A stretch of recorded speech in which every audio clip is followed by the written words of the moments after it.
Hey, good morning. My name is Pankaj and today I am going to discuss about case. हम लोगों ने पिछले video में पढ़ा था कि पॉजेसिव प्रोनाउन और पॉजेसिव एडजेक्टिव में डिफरेंस क्या है, और आई होप, मैं उम्मीद करता हूं आप लोगों से कि बहुत बखूबी समझने के प्रयास किए होंगे। तो आज हम लोग शुरू करने जा रहे हैं केस के बारे में। तो आइए देखते हैं कि केस क्या होता है, उनकी टाइप्स क्या होती है।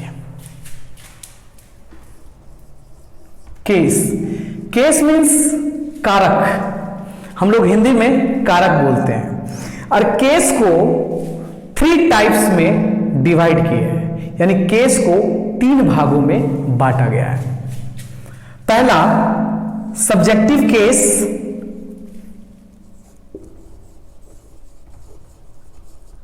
सब्जेक्टिव और नॉमिनेटिव केस।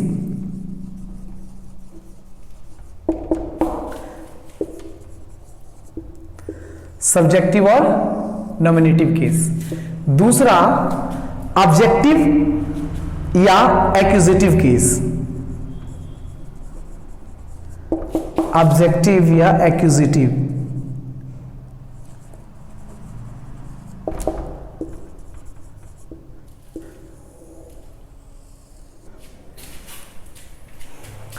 थर्ड पॉजेसिव और जेनेटिव केस।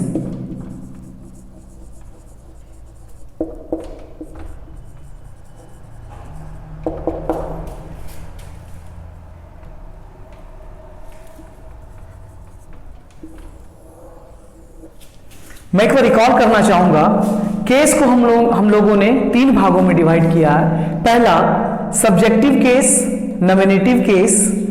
दूसरा ऑब्जेक्टिव केस, एक्यूजेटिव केस। तीसरा पॉजेसिव केस और जेनेटिव केस। तो हम लोग ये समझना चाहेंगे कि सब्जेक्टिव केस और नॉमिनेटिव केस का मतलब सेम है या अलग है। ऑब्जेक्टिव केस और एक्यूजेटिव केस का मतलब सेम है या अलग रहेगा। पॉजेसिव केस और जेनेटिव केस का मतलब सेम है या अलग होगा। आज हम लोग इस केस के बारे में बात करेंगे। एक अभी हम लोग ये भी देख लेते हैं कि सब्जेक्टिव केस के अंडर एक आता है वोकेटिव केस, वोकेटिव केस, और ऑब्जेक्टिव केस के अंडर आता है dative case.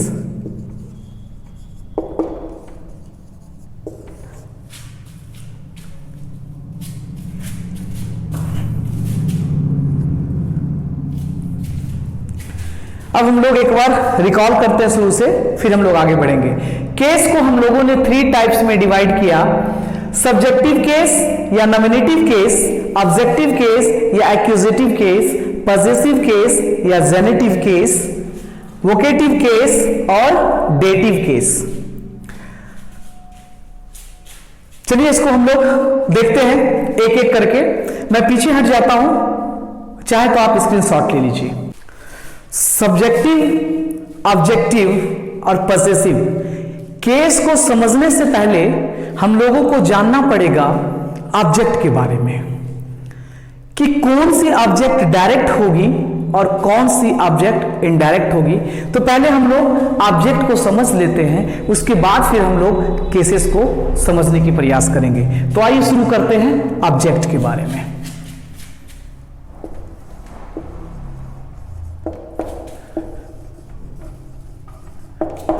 Direct object and indirect object.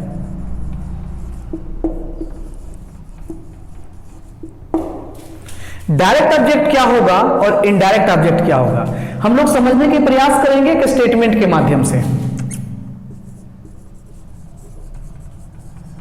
Sanjana gave him a pen.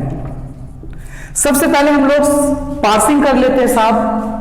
बखूबी हम लोगों ने पिछली वीडियो में देखा था कि पार्सिंग किस रूप में होता है। सबसे पहले हम लोग मार्क कर लेंगे वर्ब को। वर्ब के इस साइड जो भी होगा वो सब्जेक्ट हो जाएगा, इस साइड जो भी होगा मार्क करेंगे हम लोग उसे ऑब्जेक्ट। आई होप यहां तक कोई प्रॉब्लम नहीं हुई होगी आप लोगों को। अब आगे बढ़ने की प्रयास करेंगे। Sanjana gave him a pen, तो हमेशा ध्यान रखिएगा कि डायरेक्ट ऑब्जेक्ट इनडायरेक्ट ऑब्जेक्ट को आइडेंटिफाई करने के लिए 3 फॉर्मूले हैं साहब, वो मैं नोट करता हूं, इसके माध्यम से हम लोग बखूबी समझ पाएंगे कि डायरेक्ट ऑब्जेक्ट कौन सा और इनडायरेक्ट ऑब्जेक्ट कौन सी होगी। Who, whom, what।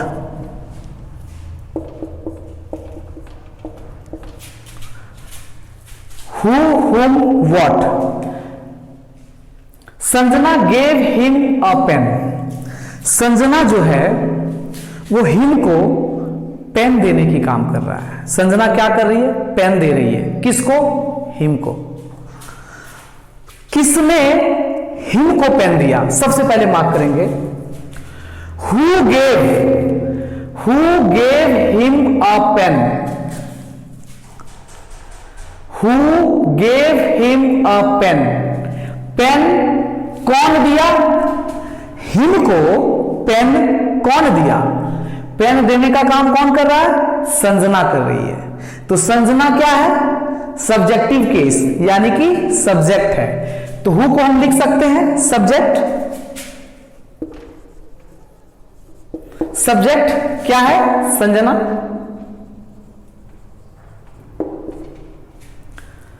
हुम, संजना ने किसको कलम दिया? Sanjana gave to whom a pen। Sanjana gave to whom a pen। Sanjana ने किसको कलम दिया? तो संजना जो है कलम देने का काम करे किसको? हिम को। हिम कहां पे है? ऑब्जेक्टिव केस में है, यानी कि ऑब्जेक्ट साइड में है। तो हम क्या लिखेंगे? ऑब्जेक्ट। ऑब्जेक्ट कौन होगा? हिम। ऑब्जेक्ट क्या हो गया? हिम। संजना ने हिम को दिया, क्या दिया? पेन दिया। यानी कि संजना ने पेन दिया, संजना ने हुम को क्या दिया? पेन दिया। तो हम लोग कैसे मार्क करेंगे? Sanjana gave him what. Sanjana gave him what. Sanjana ने क्या दिया? तो संजना ने हिम को पेन दिया। तो यानी व्हाट का जवाब हमें किससे मिल रहा है? पेन से। पेन कहां पे है? ऑब्जेक्ट के साइड में, यानी कि ऑब्जेक्ट है। तो मैं यहां लिख सकता हूं पेन ऑब्जेक्ट है, राइट। अब हम लोग मार्क करेंगे। अब हमारी अल्फाजों पे ध्यान दीजिएगा।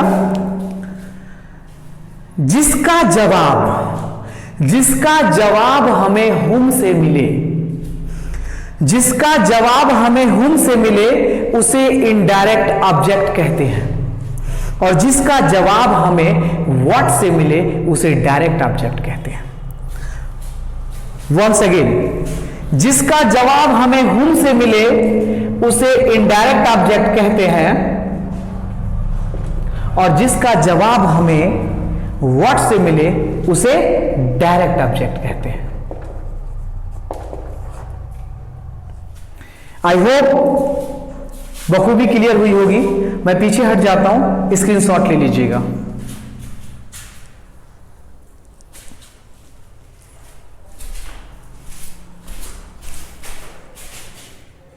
आइए सब्जेक्टिव और नॉमिनेटिव केस को देखते हैं।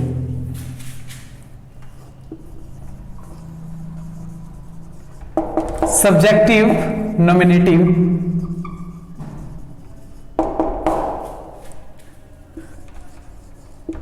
सब्जेक्टिव और नॉमिनेटिव केस क्या दोनों सेम है या दोनों अलग है? इसी पे हम लोग बात करेंगे। तो हम लोग एक स्टेटमेंट के माध्यम से समझने की प्रयास करेंगे।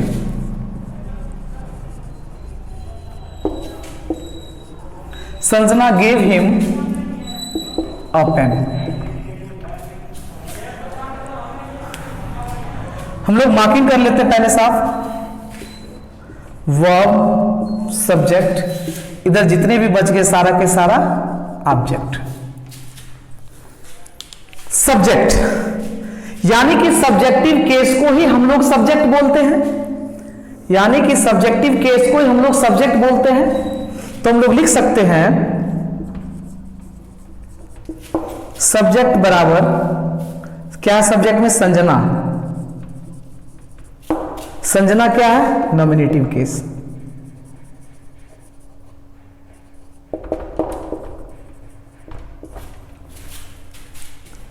सब्जेक्टिव केस को ही हम लोग नॉमिनेटिव केस बोलते हैं। यानी सब्जेक्टिव केस और नॉमिनेटिव केस दोनों एक ही है, कहने का बातें अलग अलग है। यानी कि सब्जेक्टिव केस और नॉमिनेटिव केस एक ही होगा। तो हम लोग क्या कह सकते हैं, या तो आप इसे सब्जेक्टिव केस बोलिए या तो नॉमिनेटिव केस बोलिए।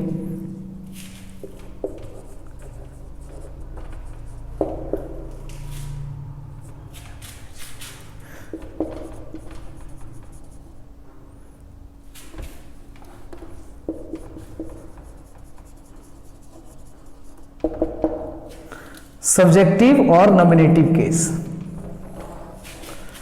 सब्जेक्ट को ही सब्जेक्टिव केस और नॉमिनेटिव केस कहा जाता है। यानी कि सब्जेक्ट लिखा, सब्जेक्ट बराबर सब्जेक्ट में संजना, इसे नॉमिनेटिव केस भी हम लोग कह सकते हैं।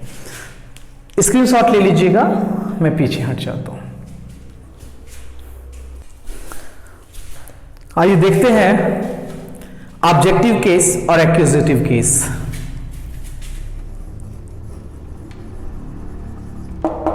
ऑब्जेक्टिव और accusative.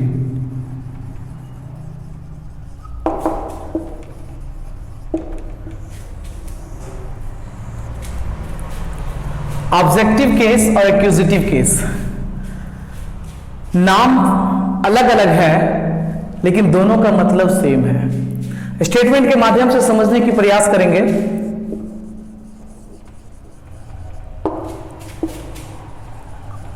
Sanjana gave him a pen. सबसे पहले हम लोग मार्किंग कर ले रहे हैं साहब, वर्ब, सब्जेक्ट और वर्ब के सारा वर्ब के बाद ऑब्जेक्ट। ऑब्जेक्ट यानी कि हिम से लेके यहां तक ऑब्जेक्ट, तो इसे हम लोग ऑब्जेक्ट यानी कि ऑब्जेक्टिव केस बोल सकते हैं। ऑब्जेक्टिव केस बोल सकते हैं, ऑब्जेक्टिव केस बोल लीजिए या तो फिर एक्यूजेटिव केस बोल लीजिए।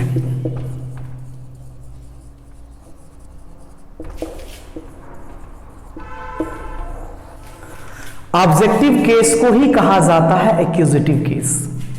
ऑब्जेक्टिव केस यानी ऑब्जेक्ट यानी ऑब्जेक्टिव केस को ही एक्यूजेटिव केस कहा जाता है। तो आई होप कोई प्रॉब्लम नहीं होगी इसमें। तो एक बार आप लोग स्क्रीनशॉट ले लीजिए, मैं पीछे हट जाता हूं। देखने की कोशिश करेंगे पॉजेसिव केस या जेनेटिव केस।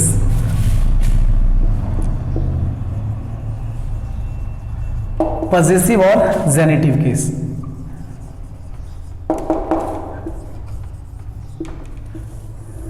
पॉजेसिव और जेनेटिव केस का मतलब सेम है।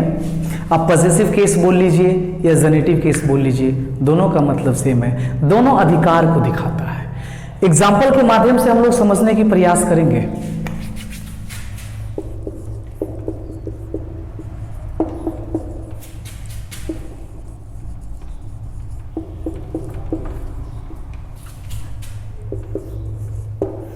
It is Rohan's pen.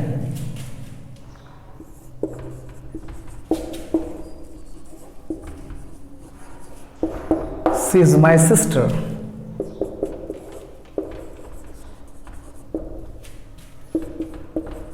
That pen is mine. Examples के माध्यम से हम समझने की प्रयास करेंगे कि पॉजेसिव केस और जेनेटिव केस नाम अलग है, दोनों का मतलब सेम है, किसी भी चीजों पे अधिकार जताने का काम करता है। इट इज रोहन्स पेन, यानी पेन के ऊपर रोहन का अधिकार है। तो रोहन यहां पे क्या है, रोहन के अधिकार है, आप इसे कह सकते हैं possessive case. Possessive case. Generative case भी बोल सकते हैं। सी इज माई सिस्टर, तो बहन पे मेरा अधिकार है, तो यहां पे माई क्या बन गया आपका, पॉजेसिव या तो जेनेटिव केस, पजेसिव या genitive case. Third, that pen is mine, pen पे अधिकार है मेरा, पेन किसका है? मेरा, तो माइन जो है ये हमारा हो गया पजेसिव और जेनेटिव केस। आई होप बहुत इजी है, ज्यादा कंफ्यूजन नहीं इसमें। पजेसिव केस को ही जेनेटिव केस कहते हैं। जैसे मैंने बोला, पजेसिव का मतलब होता है किसी भी चीजों पे अधिकार दिखाने का काम करता है। जैसे इट इज रोहन्स पेन, तो पेन रोहन्स का पेन है, तो मैंने पेन पे अधिकार है रोहन का, तो रोहन्स अपने आप में पजेसिव केस बोल दीजिए या जेनेटिव केस बोल दीजिए। सी इज माई सिस्टर, वह मेरी बहन है, तो माई मतलब बहन किसकी है? मेरी, तो मेरा अधिकार है हमारी बहन के ऊपर, तो वो पजेसिव केस या जेनेटिव केस माना जाएगा। दैट पेन इज माइन, ये पेन जो है मेरा है, पेन पे अधिकार है मेरा, तो माइन जो है पजेसिव केस या जेनेटिव केस में माना जाएगा। सर आई होप यहां तक क्लियर होगी, स्क्रीनशॉट ले लीजिए। ये प्रयास करते हैं समझने का कि केस को हम लोग एक एक एग्जाम्पल के माध्यम से समझने की कोशिश करेंगे, कि जैसे 3 स्टेटमेंट के सहारे देखेंगे कि कौन सी सब्जेक्टिव केस कहला जाएगा, कौन सी वर्ड ऑब्जेक्टिव केस हो जाएगा, कौन सी पजेसिव केस हो जाएगा।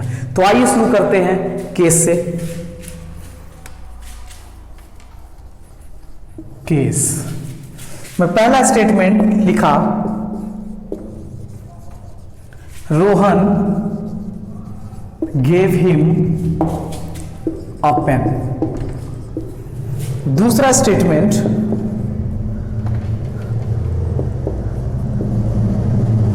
he gave Rohan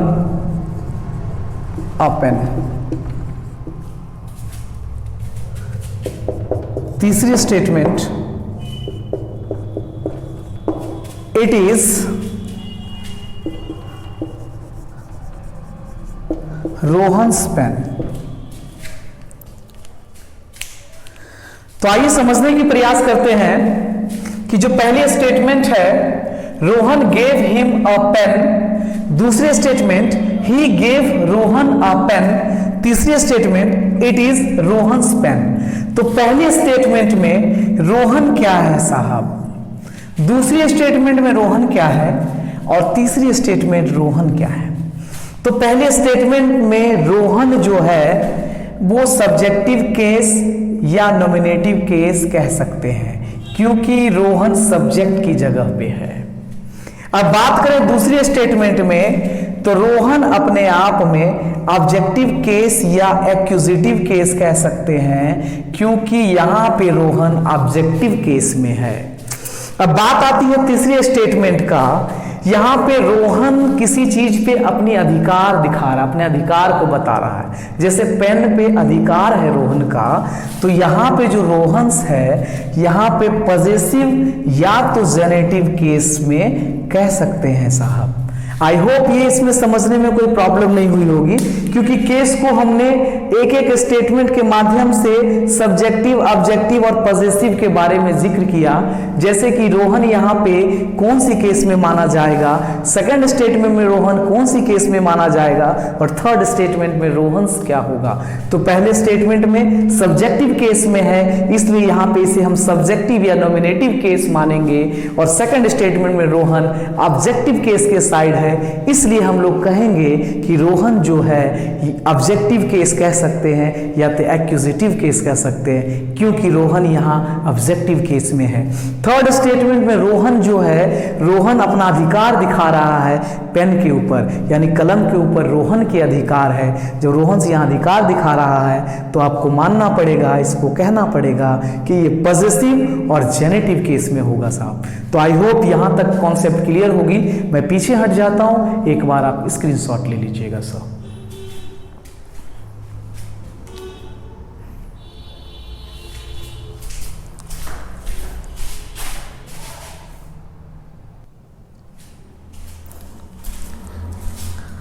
समझने की प्रयास करेंगे डेटिव केस को।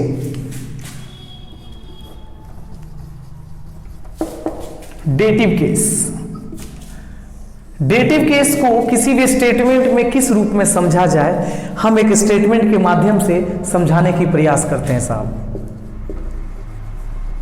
Rohan gave him a pen. तो साहब हमें यह समझना पड़ेगा, सबसे पहले तो हम लोग मार्किंग कर लेते हैं कि गेव अपने आप में वर्ब, इस साइड अपना हो गया सब्जेक्ट, और इस साइड हम सारा के सारा मार्क क्या करते हैं साहब, ऑब्जेक्ट। यहां तक कोई दिक्कत नहीं। तो हमने डायरेक्ट ऑब्जेक्ट इनडायरेक्ट ऑब्जेक्ट को समझा। हमने डायरेक्ट ऑब्जेक्ट और इनडायरेक्ट ऑब्जेक्ट को आइडेंटिफाई कैसे करते हैं। सबसे पहले डेटिव केस को जानने के लिए हमें आइडेंटिफाई करना पड़ेगा डायरेक्ट ऑब्जेक्ट और इनडायरेक्ट ऑब्जेक्ट को। तो सबसे पहले हम लोग आइडेंटिफाई करेंगे कि डायरेक्ट ऑब्जेक्ट कौन सा है और इनडायरेक्ट ऑब्जेक्ट कौन सा है। तो चलिए हम लोग पहले बात करते हैं, वो ट्रिक क्या थी। सबसे पहले हु, होम, व्हाट, यानी कि हुम से जो जवाब मिलेगा वो इनडायरेक्ट ऑब्जेक्ट होगा, और जो व्हाट से जवाब मिलेगा वो डायरेक्ट ऑब्जेक्ट होगा। हमने यही पढ़ा था। चलिए देखते हैं। Rohan gave him a pen. अगर मैं बात करूं who gave him a pen, तो पेन देने का काम कौन कर रहा है, हु, यानी कि हु क्या बना, सब्जेक्ट, और सब्जेक्ट कौन है साहब, Rohan. Whom, Rohan gave a pen to whom, यानी कि रोहन ने पेन किसको दिया, किसको दिया, रोहन ने पेन किसको दिया। Rohan gave a pen to whom, तो टू हुम से जवाब मिलता है किसको दिया, हिम को दिया। तो हिम कहां पे लिखा हुआ है, ऑब्जेक्टिव केस के साइड, यानी कि ऑब्जेक्ट हुआ। तो हुम मैं लिख देता हूं पहले ऑब्जेक्ट, हिम हो गया आपका ऑब्जेक्ट। अब आती व्हाट। रोहन ने हिम को क्या दिया, Rohan gave him what. Rohan gave him what, Rohan ने हिम को क्या दिया, तो रोहन ने हिम को पेन दिया। तो पेन कहां पे लिखा है साहब, ऑब्जेक्ट के साइड, यानी ऑब्जेक्टिव केस में। तो हमें लिखना पड़ेगा यहां पे व्हाट, ऑब्जेक्ट, ऑब्जेक्ट यानी कि पेन। अब हम लोग आइडेंटिफाई करेंगे। हमने क्या बताया था कि जो जवाब हुम से जिसका जवाब मिले वो इनडायरेक्ट ऑब्जेक्ट, और व्हाट से जो जवाब मिले वो डायरेक्ट ऑब्जेक्ट। अब हमें यह चीज ध्यान रखना पड़ेगा कि डेटिव केस हम उसी को कहते हैं, जिस चीज को आप इनडायरेक्ट ऑब्जेक्ट कहते हैं उसी को हम लोग डेटिव केस भी कहेंगे। इनडायरेक्ट ऑब्जेक्ट को ही डेटिव केस कहा जाता है, यानी कि हिम यहां पे इनडायरेक्ट ऑब्जेक्ट है और पेन यहां पे डायरेक्ट ऑब्जेक्ट है। तो जो इनडायरेक्ट ऑब्जेक्ट है इसी को कहा जाएगा डेटिव केस।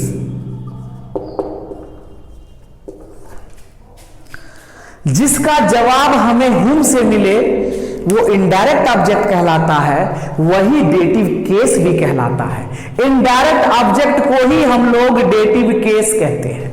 आई होप कोई चीज की प्रॉब्लम नहीं हुई होगी, यहां तक कि हमारी बातें क्लियर होगा। चलिए मार्क करते हैं फिर से एक बार। डेटिव केस, डेटिव केस को हम लोग स्टेटमेंट के माध्यम से समझने की प्रयास किया।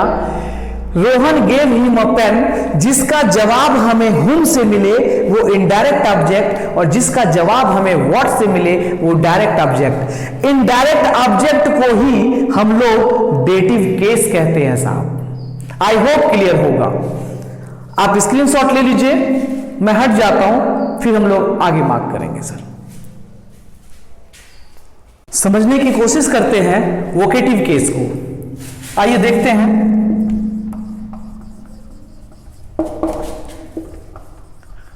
वोकेटिव केस, वोकेटिव केस को किस रूप में समझा जाए। वोकेटिव केस का मतलब होता है किसी भी चीज को डायरेक्ट एड्रेस करना। जैसे मान लीजिए कि मैं यहाँ पे खड़ा हूँ, हमसे कुछ डिस्टेंस, कुछ दूरी पे 5-6 जने खड़ा हूँ। अब मुझे उसमें से पर्टिकुलर किसी एक व्यक्ति को बुलाना हो तो मुझे क्या करना पड़ेगा? मुझे डायरेक्ट उस व्यक्ति का नाम लेना पड़ेगा। जैसे मैंने बोला कि रोहन कम हियर, तो मैं क्या कर रहा हूँ? मैं रोहन को डायरेक्टली एड्रेस कर रहा हूँ। वहाँ पे और सारे लोग हैं, सिर्फ मैं रोहन को एड्रेस कर रहा हूँ। यानी मैं जिसका नाम लिया, किसी का भी मैं नाम लूँ तो वो क्या कहलाएगा? वो वोकेटिव केस में माना जाएगा। जैसे मैंने बोला रोहन कम हियर, मैं लिखा रोहन कम हियर, यानी रोहन को वोकेटिव केस में माना जाएगा, वोकेटिव केस। जैसे मैं दूसरा बात एक और लिख लेता हूं, Ranjan are you playing football? Playing football this evening.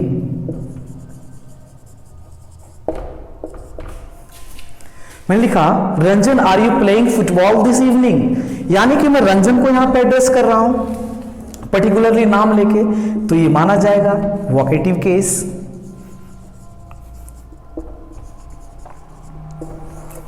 I hope, मैं उम्मीद करता हूं वोकेटिव केस भी आप लोगों ने बखूबी समझा होगा। मैं एक बार रिकॉल करना चाहूंगा, केस को हम लोगों ने 3 टाइप्स में डिवाइड किया। पहला सब्जेक्टिव केस, सब्जेक्टिव केस और नॉमिनेटिव केस दोनों एक ही होता है।